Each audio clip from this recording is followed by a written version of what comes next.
Welcome to the secret society of twisted storytellers. Here, there are no passwords, no velvet ropes, no locked doors or secret knocks.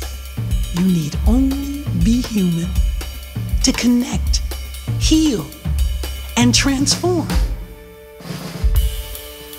Before written language, stories were passed down from generation to generation through storytelling, song, and dance. Stories make us laugh and cry and grow. Stories can heal. They heal the storyteller and the story listener. Listening is a generosity, a human kindness, a revolutionary act. And at the highest level, listening is love. We are all unique and just a little bit twisted. We all have a story to tell. Now, are you ready to hear a secret?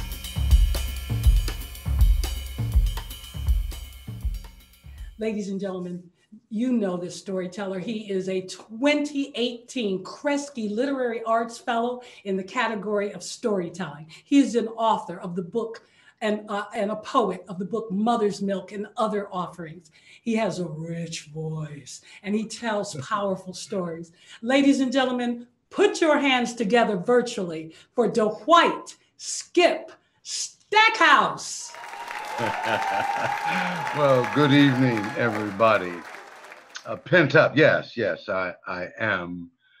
In a large way, it has everything to do with the mirror. There is a guy in the mirror that I no longer recognize. I've always been that active guy, even athletic. I'm that guy who could run fast, jump high, throw the ball, almost always hit whatever I was aiming at. Now, I don't know if this has anything to do with it, but at the age of 72, I'm the same size I was at 17. So maybe my body just didn't get the message. Of course, when I was running fast and jumping high, I was a kid. I would always, even as an adult, seek out that fence to jump, that tree that I could throw a rock at or a fence post. If it was 4 feet high or less, I was just jumping. Now, I'm a home inspector. That's what I do for a living. So I encounter lots of fences. I have jumped lots of fences. And then I turned 69. And in my 69th year, and for the first time, I didn't quite make it over the fence. I made it halfway over the fence. And this was one of those 4-foot chain link fences, you know, the kind with those sharp tines pointing upwards, made of galvanized steel. I landed spread-legged right on top of the fence.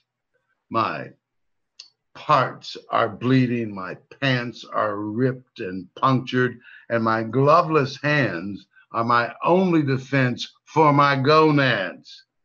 Something's got to give. So I'm trying to push myself up and off of the fence, off those galvanized teeth, but all I'm really doing is bleeding. And the pain, oh man, the pain. But you know, I've got to save my manhood, which at this time is suffering in every conceivable way. Now, luckily, I'm not working alone. So I start screaming for my partner. Man, get the ladder, bring the ladder, which he does. But when he sees me pinned to the fence, he's laughing so hard that it takes him a little longer than he should have. Now, this guy is the same age as I am, but he's got enough sense not to be jumping fences.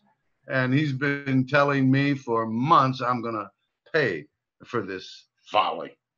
Well, finally he brings the ladder. I get down off the fence, and my sacrificial finger is just gushing blood. But, you know, here I am. I'm all right. I got my parts. But now I also have a shard of galvanized steel in my left middle finger. And every winter, that finger throbs in the cold.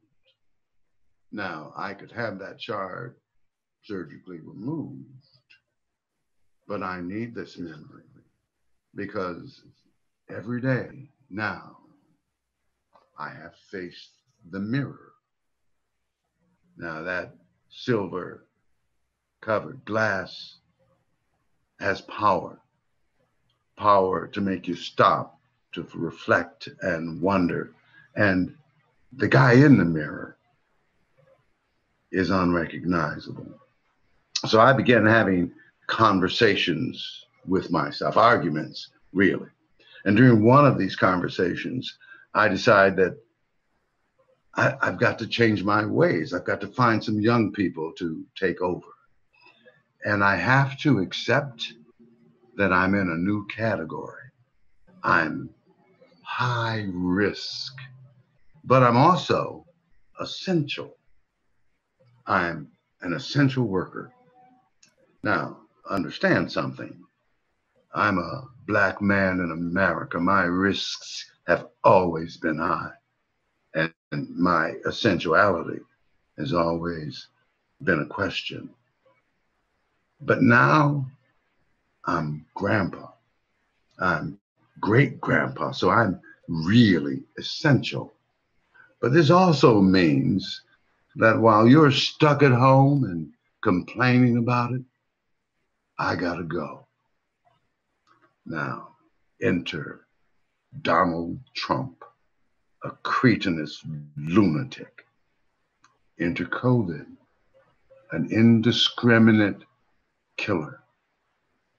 This is a lethal combination. So you begin to see how pent up I am. Sleepless nights, restless during the day, don't eat right anymore, and you can't hug anybody anymore. So now I'm old enough to retire. I'm ready. And I've spent 2 years supporting and teaching a young man to take my business, actually to purchase the business. But COVID came and he went. And suddenly I'm alone. Now, I get it, of course. I ain't mad at nobody, as they say. But I'm alone. I'm ready to retire, but I can't. I got things to do. I got things I want to do. I'm a writer, a poet, a playwright, and I've got no time to do any of it. So I'm feeling, I'm feeling as if my time is slipping away. I've got grandchildren and great grandbabies to play with. And I've realized that this is my joy. But my business is kind of like a baby.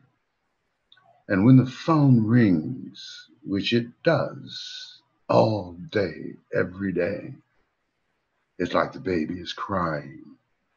So I have to get up and go in the midst of COVID, go alone, go tired. I've got my masks, my gloves, got my face shield. I got my friends and my mission. But my dream is deferred. Yes, I'm pent up about it. But come winter, I'll make some snowballs and I'll throw them at something. But I won't be jumping over any fences anymore. Thank you.